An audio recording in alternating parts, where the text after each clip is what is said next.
Nah, menurut Mbak sendiri, sepenting apa sih magang pas lagi kuliah gitu? Dan apakah kayaknya sebenarnya magang itu bisa nanti aja atau misalnya pas kuliah juga ya sebaiknya pas kuliah juga magangnya atau gimana tuh Mbak? Kan kalau Mbak sendiri tuh tipikal yang kerja dulu baru nanti lanjut S2 ya Mbak. Kira-kira kalau menurut Mbak sendiri tuh dari kedua pilihan itu tuh better yang mana ya Mbak? Lanjut aja lagi dari S1 ke S2 gitu atau cari pengalaman dulu? Pasti ada dong Mbak, kayak setiap orang tuh pasti punya alasan tersendiri masuk FH itu sendiri ya kan. Kayak misalnya aku mau masuk FH kan aku wibu nih kebetulan. Aku lihat anime yang kayak apa ya yang bikin aku nggak kepikiran akan stres itu loh. Jadi dengan nongkrong ataupun kayak pergi bareng gitu-gitu, jadi nggak semuanya di FH itu stressful gitu loh, kita masih bisa hahaha sih. walaupun gak hahi semua sih, Iya. masih ada nangisnya Masih tetap nangis aja tetap ada. aja. Tapi kan kalau di sosmed yang bagus-bagus Lah. Nangisnya di second account aja. Third account. Iya, third account ya. Yang mau dari close friend juga maksudnya.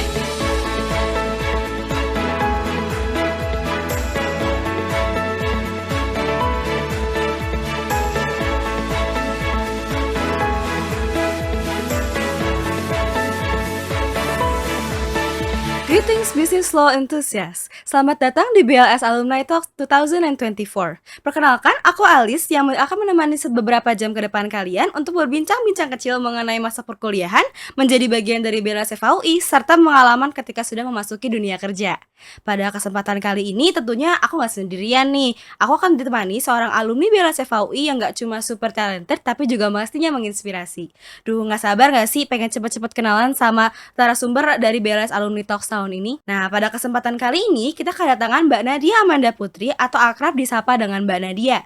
Mbak Nadia merupakan manajer divisi Alumni and Public Relations BLS FAUI Board of 2021 dan saat ini sedang mengenyam pendidikan Magister Kenotariatan di FAUI. Selain dari mengenyam pendidikan, juga sedang menjadi legal assistant di Balis Expatriate Service. Sebelumnya, Mbak Nadia juga sempat bekerja juga loh sebagai paralegal di Hendra Sunardi Law Firm. Halo nih Mbak Nadia, aduh gimana nih Mbak kabarnya nih Mbak? Alhamdulillah baik. Masya Allah. Kamu gimana kabarnya? Alhamdulillah baik juga. Baik. Aduh agak nervous nih ketemu Mbak Nadia. Kenapa nih. nervous? Masya Aku juga Allah. nervous ketemu kamu. Aduh jangan gitu dong Mbak, malu nih. Kan gimana nih Mbak, jadinya aku kan sekarang nih menjabat di staff APR juga nih. Terus kan dari aku lihat-lihat dari background checkingnya Mbak juga nih, Mbak dulu jadi manajer APR nih. Aduh kayak hitungannya aku kayak cicit-cicitnya Mbak Nadia nih. Tua banget ya jadinya ya. Aduh akunya enggak ya? dong, enggak. Masih awet muda kok, tenang aja. Alhamdulillah. Nah sebelumnya aku mau thank you banget nih Mbak. Makasih banget nih Mbak Nadia masih mau nyempetin waktunya nih buat ngobrol-ngobrol sama aku, sharing-sharing sama penonton-penonton di rumah nih. Sama-sama. Walaupun Mbak mungkin lagi sibuk-sibuknya, lagi hektik-hektiknya. Nah kalau boleh tahu tipis-tipis dulu nih Mbak, selain dari kan dari jadi magister kenotariatan nih, lagi belajar nih S2, selain dari itu lagi sibuk apa nih Mbak? Selain aku kuliah, jadi kan aku tuh kuliahnya itu di kenotariatan itu full ya. Jadi aku tuh setiap hari kuliahnya dari Senin sampai Jumat, mulai dari jam 2 sampai malam. Jadi untuk kesibukan lain sih aku sehari-hari fokus kuliah doang. Cuman waktu liburan, nanti liburan kemarin, waktu liburan semesteran itu aku sempat magang juga di kayak di tempat legal service gitu. Jadi aku tuh jadi legal assistant di sana, dan nanti pun liburan sekarang aku juga rencananya lanjutin lagi magang lagi di sana. Magang lagi ya Mbak. Sibuk banget ya guys. Udah sibuk. Tapi kayak mungkin teman-teman yang nanti yang nonton di rumah udah pada penasaran kali ya. Kita mau ngobrol-ngobrol apa sih Mbak? Mungkin kita mau gosip tipis-tipis, Aduh, girls talk boleh, juga. boleh. Kita mau, ya pokoknya kita mau ngobrol lah ya. Ngobrol apapun nanti, makanya stay tune dulu. Okay. Nah, sebelum kita ngomongin after the cup and gown nih, pasti sebelum after kita ngomongin before dulu dong. Ya. Kita flashback dulu deh ke zaman-zaman masih jadi mahasiswa S1. Cimit-cimit masih jadi maba, kuning-kuning minion gitu kan. Boleh. Kita ngomongin dari awal nih. Pasti kalau sebelum kita masuk FAUI Nanjaya kita ini, pasti ada dong Mbak, kayak setiap orang tuh pasti punya alasan tersendiri masuk FH itu sendiri ya kan. Kayak misalnya aku mau masuk FH kan aku wibu nih kebetulan. Aku lihat anime yang kayak ganteng tuh. Dia jaksa, masuk FH deh gitu doang. Iya sumpah. Drakor? Aku nggak nonton drakor, tapi mbak bapakku nonton Okay. drakor. Nah, kalau Mbak sendiri kenapa tuh? Kenapa harus FH? Kenapa harus hukum gitu? Oke. Jadi kenapa hukum? Itu karena dari lingkungan aku sendiri itu kebanyakan lingkungan kerja mama aku sih kebanyakan itu berkaitan dengan bidang hukum, dan aku percaya bahwa seluruh aspek kehidupan ini berkaitan dengan hukum, maupun nanti kita kerja di law firm ataupun kerja di pemerintahan ataupun kerja di perusahaan, itu pasti ada bidang hukumnya. Jadi aku percaya dengan aku ngambil hukum, aku dapat kerja dengan mudah. Amin. Nanti Masya Allah, amin, amin. Semoga. Nah, terus kan kalau misalnya pas nanti nih, pas awal-awal nih ya, pas apalagi pas lagi maba-maba nih, pas orang-orang tuh lagi pada bingung-bingungnya nih ke depannya masuk hukum, oke masuk hukum. Terus lanjutnya mau jadi apa, lanjutnya mau ngapain, kan masih bimbang-bimbang lah ya Mbak, dilema-dilema gitu. Apalagi kalau udah ngomongin soal peminatan. Itu kan pasti ada rasa kayak, ih kok teman-teman yang lain pada ngambil itu ya, teman-teman yang lain kok pada ini, teman-teman pada ngambil perdata, ada yang ngambil pidana dan segala macamnya. Kalau dari Mbak sendiri kira-kira peminatannya tuh apa sih Mbak dulu, dan kenapa milih peminatan itu gitu? Jadi di FAUI sendiri kan banyak banget peminatannya, yang mulai Mbak. dari perdata, ekonomi, pidana, segala macamnya. Kenapa? Jadi peminatan aku tuh perdata, hukum perdata. Jadi kenapa aku milih perdata itu karena bersinggungan banget sama hukum ekonomi. Itu kenapa aku ikut BLS juga. Jadi seluruh aspek ekonomi itu dasarnya ya perjanjian lagi kan. Maka dari itu aku berharap dengan aku mengikuti peminatan hukum perdata, aku bisa lebih paham lah nanti terkait dengan hukum ekonomi kayak gitu. Karena bersinggungan banget antara hukum ekonomi sama perdata, khususnya terkait dengan perjanjian-perjanjian ya. Gitu. Berarti kan kayak kalau misalnya dari awal-awal nih ya, seumur aku nih ya, semester awal tuh pasti masih ketemu sama asas-asas hukum perdata tuh ya. Itu emang dari awal udah kayak ngeliat perdata tuh udah langsung tertarik gitu kah, atau ada gimana nih Mbak? Iya, dari awal emang aku udah tertariknya itu perdata ya. Kayak di perjanjian-perjanjian itu kan banyak banget jenisnya. Terus terkait dengan jaminan gitu-gitu tuh, dan itu kepake banget di bidang hukum ekonomi. Jadi makanya kenapa aku pilih perdata, karena aku yakin kalau misalkan aku menguasai perdata, aku juga bisa menguasai hukum ekonomi dengan baik. Jadi gitu ya Mbak. Kalau setelah Mbak udah melalui peminatan hukum perdata gini, ada nggak Mbak regretsnya kayak, aduh ternyata kok perdata capek banget ya gitu, ada nggak Mbak tuh kira-kira? Enggak sih, karena kepake banget ilmunya, khususnya terkait dengan perjanjian ya. Misalkan kayak syarat sah perjanjian itu kan merupakan kayak dasarnya banget kalau misalnya kita melakukan perjanjian. Dengan kita menguasai itu, syarat-syaratnya apa, jadi kedepannya itu lebih enak aja ngerjain hal-hal yang berkaitan dengan perjanjian kayak gitu. Berarti Jadi emang simple. udah enjoy aja banget, gitu ya Mbak. banget. Aku mau ngulik-ngulik sedikit dong Mbak, tadi kan kita udah ngomongin soal akademik ya Mbak ya. Kita bergeser dikit ke non akademik kali ya, ke organisasi, social life di organisasi itu. Mbak, yang aku lihat-lihat nih aktif banget nih di BLS nih sebelumnya nih. 2 tahun loh di BLS. Pertama kali staf internal, abis itu melenceng ke EPR. Sebelum kita masuk ke pertanyaan yang khususnya, aku mau tanya dong Mbak, kenapa dari internal ke EPR? Kenapa nggak lanjut di internal gitu? No offense ya internal. Internal, aku sayang kamu internal. No offense ya internal. Jadi kenapa aku awalnya internal terus loncat ke IPR? Sebenarnya kan internal itu divisi yang yang bertujuan untuk menjalin hubungan baik nih antar anggota BLS kan. Nah dari situ tuh aku ngerasa kayak hubungan kita antar anggota ini udah bagus banget, dan aku jadi ke challenge nih, gimana sih kalau misalkan kita baikin lagi nih hubungan BLS ke alumni-alumninya kayak gitu. Jadi aku tuh jadi jadi terpacu gitu loh untuk tertantang buat jadi manajer EPR supaya hubungan BLS dengan alumni sendiri tuh makin terjaga dan makin baik. Gitu. Jadi walaupun dalamnya udah oke, balik lagi keluarnya juga harus oke, sama-sama oke. Apalagi ke alumninya sendiri. Ya, padahal kan relations tuh penting ya Mbak dengan alumni itu sendiri. Betul. Nah, kalau dari 2 tahun itu, baik dari pas jadi staff internal ataupun pas jadi manajer EPR sepupu aku pun, ada nggak sih Mbak manfaat yang berasa banget gitu dari pengalaman 2 tahun itu yang mungkin berasa itu sampai sekarang gitu, sampai Mbak dunia kerja ataupun sampai Mbak kuliah lagi di magister kenotariatan itu, apa ada nggak Mbak kira-kira? Pasti ada ya, banyak banget. 2 tahun ya. itu lama dan aku ngerasain banyak banget manfaatnya. Cuman yang bisa aku itu adalah 3 sih, 3 yang aku kerasa banget. Yang pertama itu adalah networking. Ya, pasti. Jadi aku lebih kenal banyak alumni, dan alumni BLS itu super helpful dan baik banget. Khususnya kemarin waktu aku ngerjain skripsi, aku tuh banyak ngelakuin riset ke alumni BLS yang menurut aku aku nggak bisa dapetin di mana-mana gitu loh. Helpful Banget dan bantu aku untuk nyelesain ya, alhamdulillah selesai skripsi. Alhamdulillah selesai. Kedua itu adalah public speaking. Jadi BLS itu kan banyak banget nih event-eventnya, mulai dari workshop, talk show kayak gini segala macam. Jadi itu ngelatih aku untuk lebih berani lagi ngomong di depan umum, dengan kamu dijadiin apa sekarang moderator kayak gini kan, nambah-nambah pengalaman kan. Dan kesempatan itu tuh disediain banget sama BLS. Wadahnya ada banget nih buat kita sebagai anak-anak baru kan. Kemarin waktu masuk EVA, terakhir adalah legal knowledge. Jadi BLS kan gak cuma organisasi ya, ada kajiannya juga ada, mulai dari banking finance, skeptis, enro gitu-gitu kan.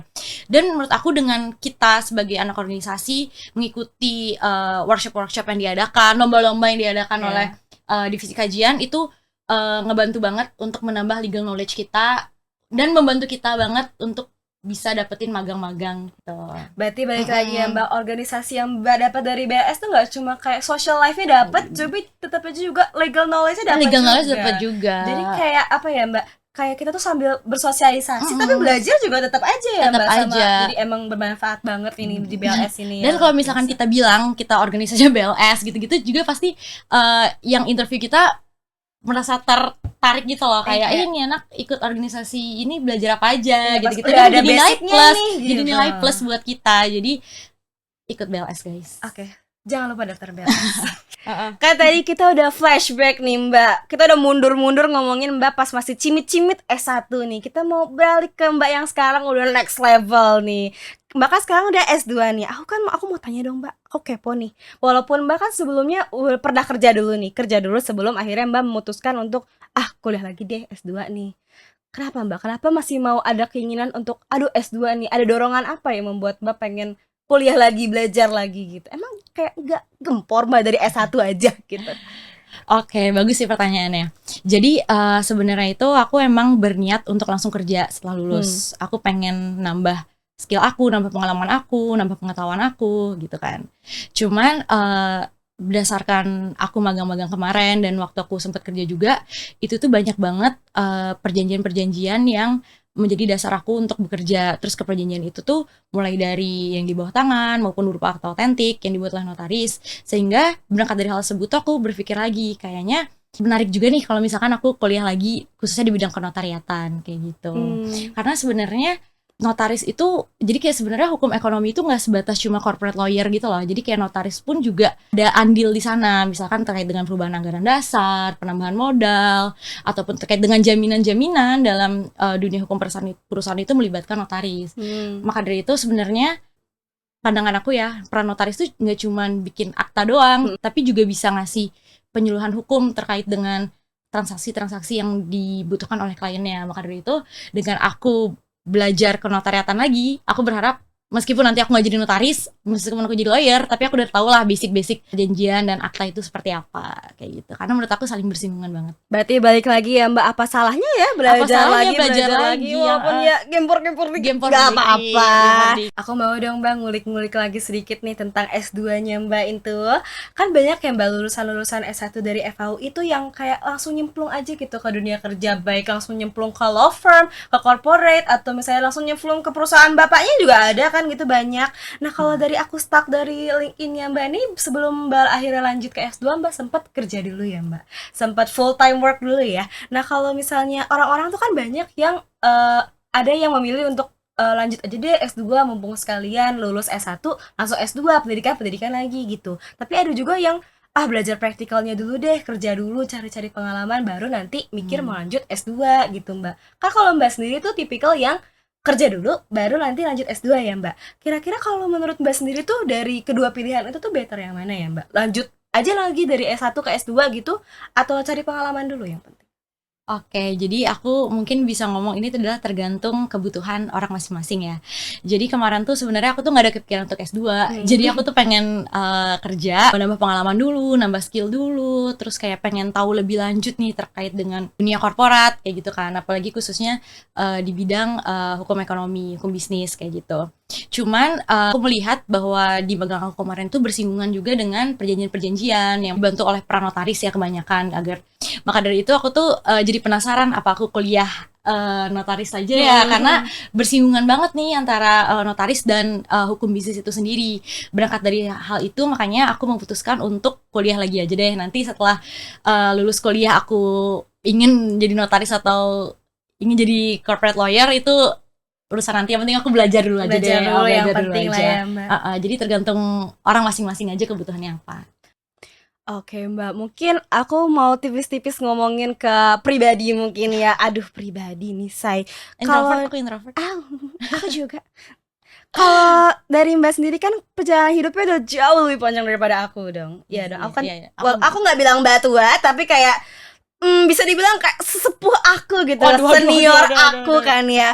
Kalau dari Mbak sendiri, baik dari hubungan pas mahasiswa maupun sekarang kan jadi mahasiswa lagi sih, tapi ya lebih di atas dari mahasiswa S1 itu, pernah nggak sih Mbak ada rasa kayak identity crisis gitu? Kayak awal masuk kuliah tuh jujur aku ngerasanya kayak aduh ngapain sih di sini gitu, kenapa sih masuk hukum, aduh ngapain sih di sini, kenapa nggak yang lain gitu, perasaan aku bisa ada di tempat lain. Itu Mbak pernah nggak merasa di fase itu gitu loh? Aku pernah sih. Jadi kayak waktu awal masuk kuliah itu aku kaget. Karena aku tuh kagetnya tuh udah banyak ya. Jadi sebelumnya aku dari peminatan IPA tiba-tiba masuk bidang hukum. Ih apa nih segala macam, emang butuh penyesuaian. Kedua, aku tuh dari Bali SMA-nya. Jadi kayak aku lahir besar Bali. Jadi dengan pindah ke Jakarta dengan dunia baru, lingkungan baru, itu tuh sempat kayak agak-agak ngerasa Culture shock gitu lah. Kayak aku fit nggak sih di sini gitu. Tapi lama-lama karena didukung dengan lingkungan di kampus yang super baik, terus didukung BLS juga, itu tuh bikin aku betah di kampus. Jadi semester 1 itu aku tuh bisa pulang ke Bali tuh sebulan sekali. Karena terlalu betah ya Mbak di sini jadinya, atau gimana? Sebulan sekali gara-gara aku kangen rumah. Nah, semester 2 aku ikut BLS, aku nggak pulang-pulang karena aku happy, karena BLS bener-bener kayak jadi Family keluarga banget aku lah ya. bener-bener, apalagi internal ya. Thank you internal. Oke, Kayak internal gitu. Kita appreciate internal. Baru APR, Iya. baru kedua APR. Abis nanti kita appreciate APR. Appreciate APR kayak gitu. Jadi sebenarnya wajar-wajar aja kalau misalkan teman-teman atau kamu ngalamin identity crisis, tapi jangan berlarut-larut gitu loh. Kita cari cara untuk untuk menanggulangi hal tersebut. Misalkan ikut organisasi, ikut banyak kegiatan, karena itu ngebantu banget. Luar biasa. Mungkin itu kalau ngomongin soal kuliah mungkin aku bisa sampai situ dulu kali ya. Boleh, Mungkin boleh. aku boleh ngorek ke tempat yang lain-lain dulu, topik-topik yang lain. Aku Boleh. masih mau banyak yang aku Boleh.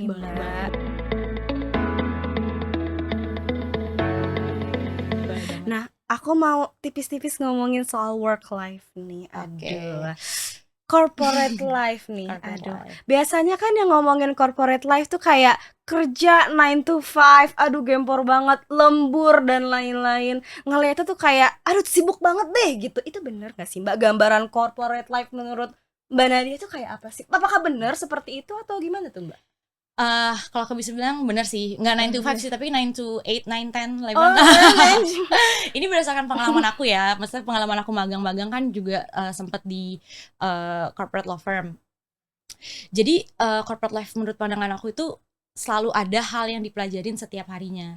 Jadi kayak misalkan di corporate life itu tuh yang aku nggak dapetin di perkuliahan itu tuh diajarin banget di dunia korporat. Contohnya itu waktu aku magang di law firm itu tuh aku melakukan ngebantu lawyer untuk ngelakuin legal due diligence gitu-gitu, kan nggak dipelajarin di perkuliahan. Maksudnya dipelajarin cuman dalam prakteknya itu kan nggak diterapin. Selain itu juga terkait dengan proofread dokumen. Nah, proofread dokumen itu sebenarnya hal simple ya, kita kayak ngecek ada yang salah nggak, peraturannya itu bener nggak, yang di reverse segala macam. Cuman begitu kita praktekin langsung itu ternyata susah banget. Misalnya kita harus lebih teliti lagi, lebih cermat. Jadi sebenarnya nggak ada yang nggak berguna di dunia korporat karena semua itu kepake banget. Dan tetap lagi ya Mbak, belajar lagi ya. Dan dengan kerja yang misalnya sering lembur segala macam tuh sebenarnya itu ada manfaatnya juga. Jadi kayak aku tuh lebih lebih bisa mempelajari banyak hal lagi sih dengan kerja yang lebih lama kayak gitu. Tetap aja ada hikmahnya. Ada hikmahnya, ada manfaatnya gitu. Oke, aku mau mungkin lanjut kali ya Mbak, kita ngobrol-ngobrolnya. Tadi ngomongin Boleh. soal internship dan lain-lain, jujur menarik banget nih buat aku.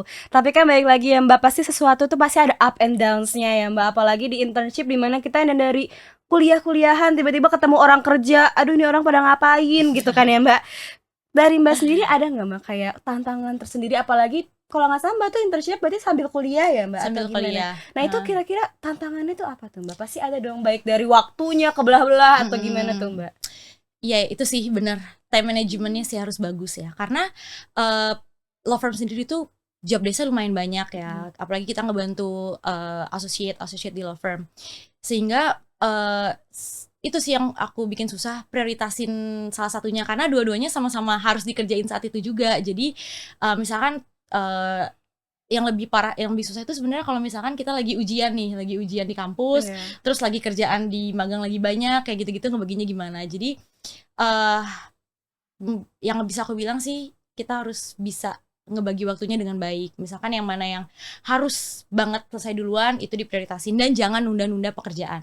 Karena kita nggak Procrastinating tahu ya. pekerjaan yang akan datang lagi tuh seperti apa, karena Hmm. bisa aja numpuk kan. Jadi kalau misalkan ada waktu sedikit langsung diselesain aja. Baik itu tugas di kuliah maupun tugas di sama kita magang kayak gitu. Kan kalau misalnya ditunda-tunda kan malah nggak selesai ya Malah Mbak nggak jadinya. selesai, Karena makanya nambah, nambah, nambah nambah. terus Makanya ya kalau Mbak. misalkan ada waktu untuk nyelesain, ya Kita udah selesaiin selesaiin aja. aja. Betul banget Mbak. Aku setuju banget Mbak jujur. Nah kalau tadi kan Mbak udah bilang kayak aduh Heeh. hektik banget tuh ya Mbak. Mm-mm. Ups and downs-nya tuh balik lagi ke waktunya yang jadinya kebelah-belah Mbak. Harus ada di Bener, sini, harus ada di sini dalam waktu yang bersamaan ya Mbak. betul.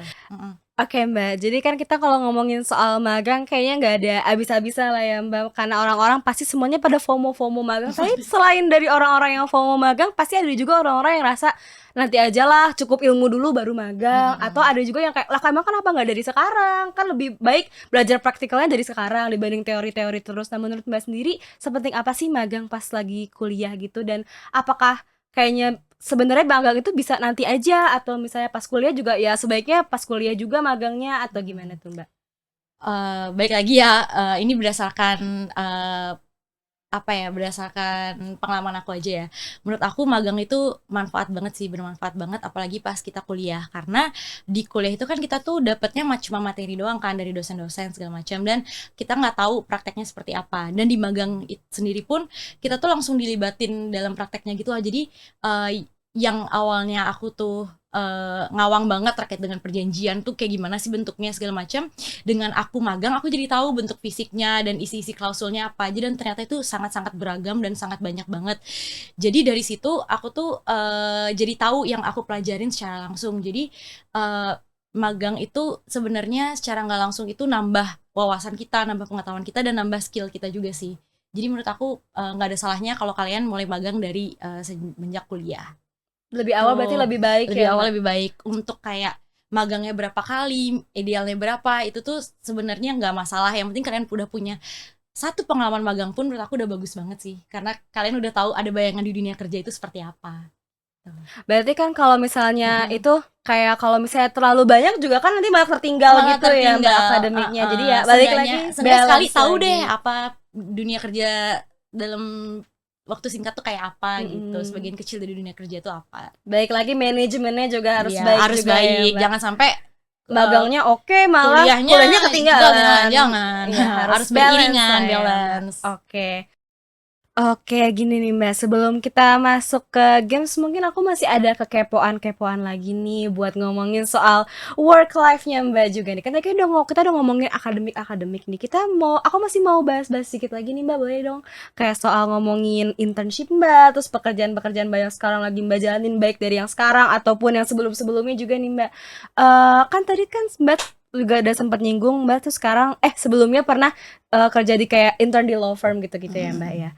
Itu kira-kira tips dan triknya dong Mbak. Kan tadi Mbak juga bilang tahap-tahapannya tuh pasti banyak banget dong Mbak. Mereka juga pasti nyortir-nyortirnya ada kayak kualifikasi tersendiri di mana mereka mau punya intern seperti apa ya Mbak. Itu kira-kira tips dan triknya bisa jebol ke situ ke law firm ngetop luar biasa yang Mbak dulu itu gimana tuh Mbak? Boleh kali. Oke, jadi apa tips and triknya biar bisa keterima di law firm sih? Kalau misalkan berdasarkan pengalaman aku sih adalah memahami dasar-dasar hukum perdata. Seperti kayak syarat perjanjian, kemudian dengan hukum-hukum jaminan, jenis-jenis perjanjian, dan ilmu-ilmu itu tuh pasti bakal ditanya banget di corporate law firm kayak gitu. Berarti emang harus dari awal basic Basicnya ilmunya tuh aja, sudah dasarnya, mantep dulu ya Mbak. dasarnya aja dulu. Jadi kayak mereka jadi paham, oh nih anak tahu nih dasarnya apa kayak gitu. Jadi untuk selebih itu yang lebih spesifik lagi mungkin terkait dengan hukum yang lebih spesifik, peraturan-peraturan OJK gitu-gitu kan bisa dipelajari nanti. Intinya kita tahu dasarnya dulu aja sih gitu. Oh gitu ya Mbak. Kalau misalnya dari kan kalau kita belajar dari kuliah itu kan kita belajar teoritis banget ya Mbak. Sementara kalau misalnya kita intern itu kita lebih ke praktikalnya ya Mbak. Itu Benar. kira-kira dari Mbak sendiri tuh ada kayak rasa kejomplangan gitu nggak sih Mbak? Dimana Mbak harus menyesuaikan dari yang teoritis dan menerapkannya itu seperti apa gitu Mbak? Atau ya udah jalanin aja gitu? Pasti aku kayak shock banget gimana cara ngadepinnya. Cuman balik lagi kalau misalkan kita nggak tahu, kita bisa nanya ke senior kita, nanya ke associate kita yang dibutuhin itu seperti apa. Dan biasanya tugas-tugas yang diberikan kepada intern kita itu bakal dijelasin dulu seperti apa. Dan kebanyakan tugasnya itu adalah riset. Oh, Riset tuh banyak, mulai dari riset ke peraturan maupun riset ke instansi kayak misalkan ke BKPM gitu-gitu, ke Kemenkumham terkait dengan peraturan-peraturan mereka. Jadi kita sebagai intern itu intinya kita tanya aja yang kita nggak tahu, terus kita kalau bisa tanya lebih spesifik lagi, pengennya feedbacknya seperti apa. Jadi riset yang kita lakukan itu berguna buat associate dalam menjalankan tugasnya. Contohnya bikin legal opinion, legal memo gitu-gitu. Mungkin pertanyaan buat yang soal work life-nya sampai situ dulu kali ya Mbak ya. Boleh. Mungkin nanti Mbak juga sambil kan pengalaman-pengalamannya makin banyak gitu-gitu lah ya Mbak. Mungkin kita bisa langsung masuk ke gamesnya kali ya yang sesi 3 ya. Oke Mbak, tadi kan kita udah ngobrol secara intens nih ya Mbak. Kita Iya. udah kayak lumayan serius lah, walaupun ngomonginnya masih sempet hahaha, tapi kita mau masuk ke sesi game saja kali ya Mbak. Biar Boleh. kita sama-sama santai, ngegosipnya juga Boleh. enak gitu kan. Jadi kita mau masuk ke games yaitu namanya True or False nih Mbak. Jadi sistem gamesnya aku bakal nanyain suatu statement dan menurut Mbak sendiri itu true atau false nih. Dan aku punya beberapa statement ya. Aku punya 6 statement yang beberapanya mungkin agak jadi ya kita sama-sama obrolin dan gosipin dikit-dikit lah ya Mbak, boleh. Mungkin aku mau masuk ke statement yang pertama dulu nih. Mungkin ini statement yang mungkin turun-temurun kayak pas PMB juga diomongin diulang-ulang di kuping kita berkali-kali kali ya. Statementnya dan lain dan tidak bukan adalah tembok Eva itu berbicara. True atau false tuh Mbak? True. True banget. Itu bener banget. Bener banget ya, Bener Mbak. banget. Kenapa tuh Mbak? Kalau misalkan ada satu kejadian ya, misalnya satu peristiwa gitu Nggak ya, apa-apa. peristiwa hari ini terjadi, ntar misalkan jam 1 nih, 1:05 udah Semua orang udah pada tahu. Sudah pada kan, tahu, Mbak. jadi ya hati-hati aja. Pernah ada kah yang seperti itu di zaman-zamannya Mbak mungkin? Ya mungkin ada, cuman ya itulah. Berarti emang terbukti lah ya Terbukti. tembok Eva itu misalnya satu hari di sini tiba-tiba udah di circle ini Iya, diomongin kan ya Mbak benar. ya. Emang true lah ya Iya, itu. true, Berarti hikmahnya harus hati-hati. Harus ya. hati-hati dalam bersikap, berbicara gitu. Karena tembok Eva berbicara guys. Tembok Barel, tembok Tamel juga Oh, sama iya. aja karena Tembok isinya Evencio, Eva. tembok Tembok apa? Evencio juga Boleh. sama. Karena semuanya ada Evanya jadi hati-hati. Iya. Oke. Nah, aku mau masuk ke statement 2 nih ya Mbak. Ada yang bilang kalau FAU itu corporate banget nih. Apalagi nih di angkatan aku yang daftar BLS banyak banget kan. Berarti orang-orang tuh pengen kayak kepo banget nih sama corporate. Apakah benar true or false FAU itu corporate banget gitu? Ini berdasarkan pendapat aku aja ya. Iya. True. Kenapa Soalnya tuh? kebanyakan teman-teman aku tuh juga sekarang itu pekerjaannya itu di dunia corporate lagi, dan benar-benar kayak kebanyakan teman aku di FAUI kemarin itu pengennya jadi corporate lawyer atau enggak kerja di company bidang corporate lagi kan. Jadi menurut aku FAUI itu corporate banget, aku bisa nilai kalau itu benar banget sih. Karena dari Emang lingkungan aku mindset-nya juga ya, banyak mindsetnya udah kebentuk dari corporate S1. duit lagi Oh, gitu kan. aku nggak bilang ya kalau duit ya, itu dia Maaf ya. kalau benar, Bukan maaf kalau bukan benar. aku. Maaf ya kalau benar. Nah, tadi kita udah ngomongin duit. Iya. Kita ngomongin ke statement selanjutnya. Ada yang bilang kalau FHUI H-nya tuh berbagai banyak macam nih artinya nih. Kalau yang pertama ada yang bilang FHUI hanya itu hahaha. Itu bener nggak ya? Kan ada nih Mbak orang-orang yang paginya UTS UAS, malamnya story-nya udah kerlap-kerlip lampunya. Aduh, Banyak itu yang kamu ya, seperti- kamu kayak gitu. Gimana Hey, ya? hati-hati. Itu bener nggak tuh Mbak? True or false tuh? True. Karena HI-nya bukan kelap-kelip gitu ya, Ya, maksudnya oke, kayak HI HI aja, aja. bercanda-bercanda aja. Karena aku kemarin waktu kuliah juga nggak se-stres itu, maksudnya kayak ya stres, cuman kayak teman-temannya banyak banget yang apa ya, yang bikin aku nggak kepikiran akan stres itu loh. Jadi dengan nongkrong ataupun kayak pergi bareng gitu-gitu. Jadi nggak semuanya di FH itu stressful gitu loh. Kita masih bisa hahaha gitu. Walaupun gak hahihi semua sih, Iya. masih ada Masih nangisnya ada tetap nangis, aja tetap ada. aja. Tapi kan kalau di sosmed yang bagus-bagus Bagus lah ya. lah. Nangisnya di second account aja. Third account. Iya, third account ya. Yang mau dari close friend juga maksudnya. Waduh, siapa itu?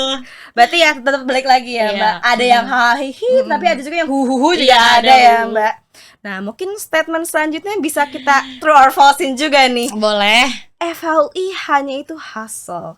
Banyak loh Mbak orang-orang yang mungkin di angkatan Mbak juga kayak kemana-mana anak FH tuh pasti bawa laptop. Aduh, Entah bener lagi. apa aja yang dikerjain. Bener lagi. Bisa aja lagi ngerjain berkas lomba, bisa aja Bener. LPJR, ngerjain proposal, revisi yang gak kelar-kelar. Itu kan tetap aja ya Mbak Iya. ya. Apakah benar? Bener Bener banget. Bener banget. Tapi ya itu sebenarnya jadi hal yang bagus ya. Jadi karena kita punya tanggung jawab gitu loh, meskipun kita kemana pergi-pergi segala macam, kita nggak lupa dengan tanggung jawab kita. Jadi dan itu benar-benar kebantu diri kita untuk kedepannya sih dengan adanya hustle gitu. Jadi kita kepacu untuk lebih daripada orang lain. Tapi menurut Mbak tuh dari pendapat Mbak sendiri itu tuh sehat gak sih Mbak? Kayak orang-orang kan pasti kalau misalnya nongkrong nih pasti maunya kayak udahlah ngobrol aja gitu. Tapi pasti aja nih anak Eva yang selalu bawa laptop, selalu bawa iPad kemana-mana, ngerjain lah sesuatu. Menurut Mbak itu kayak hidup kayak gitu tuh sehat gak sih? Kalau misalkan kita jalanin enjoy, kenapa enggak gitu? Balik lagi ke diri masing-masing ya, Mbak. masing-masing. Ya udah lah ya ya gitu. udah kalau kita happy ngerjainnya, kenapa enggak?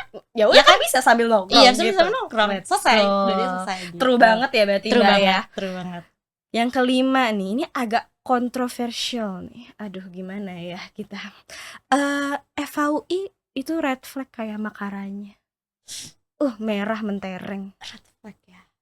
Red flagnya dalam Ya konteksnya apa dulu Ya, sih apa sebenarnya? dulu? Sebenarnya Tergantung. ada yang bilang FHUI itu inklusif banget orangnya. Red flagnya tuh karena terlalu kayak berfakultas-fakultasi aja gitu. Anak Eva aja, yang Eva aja gitu kan ada. Ada juga yang bilang in a relationship Eva itu red flag. Waduh. Ada juga yang bilang seperti itu.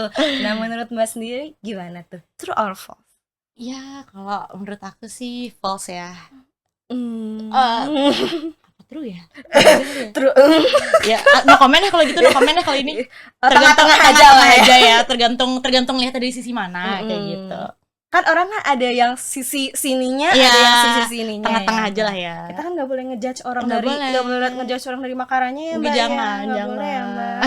Jadi ya Eva itu nggak red flag. Nggak red flag, nggak red Insya flag. Allah nggak Insya red Allah. flag. Tapi lanjut.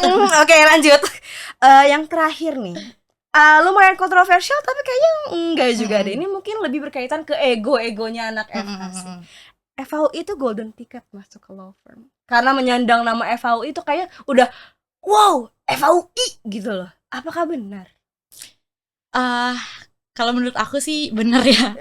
Soalnya kayak dengan kita FAUI itu kayak udah jadi nilai plus sendiri karena kita aku ini berdasarkan pengalaman aku aja ya. Jadi kayak orang tuh jadinya berekspektasi lebih juga ke kita karena kita FAUI.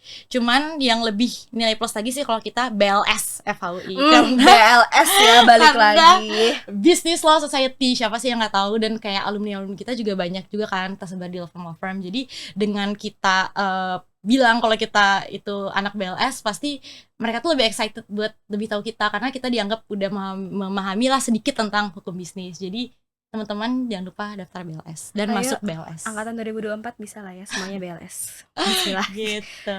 Berarti walaupun nama FHUI dan nama BLS itu tuh nilai plus banget, balik lagi ya Mbak, harus ke value diri masing-masing, juga ya. bener-bener. Gak bisa kayak mengandalkan itu aja juga Nggak gak bisa, bisa ya nggak Mbak. bisa. Jadi walaupun ini true ya gak true banget Iya, gitu nggak lah true ya. banget lah.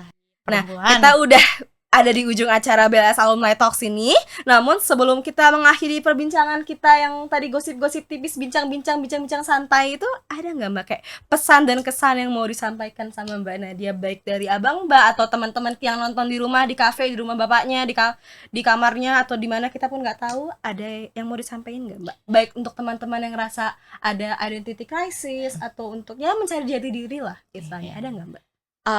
Jadi ini berdasarkan pengalaman aku ya, buat teman-teman semua itu jangan pernah berhenti belajar. Maksudnya kayak belajar itu nggak cuma di perkuliahan aja, cuman kayak di organisasi pun, walaupun kalian anak organisasi, itu kalian pelajarin juga terkait dengan kajian, karena itu berguna banget untuk kita karir ke depan.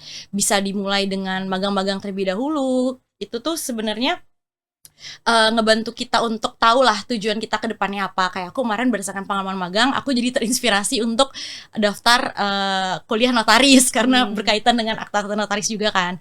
Jadi semua yang kita pelajarin itu sebenarnya nggak ada yang sia-sia. Jadi jangan pernah berhenti untuk belajar, mencoba hal baru, dan jangan lupa untuk percaya diri. Oke, terima kasih banget nih, itu sarannya open minded banget tuh ya.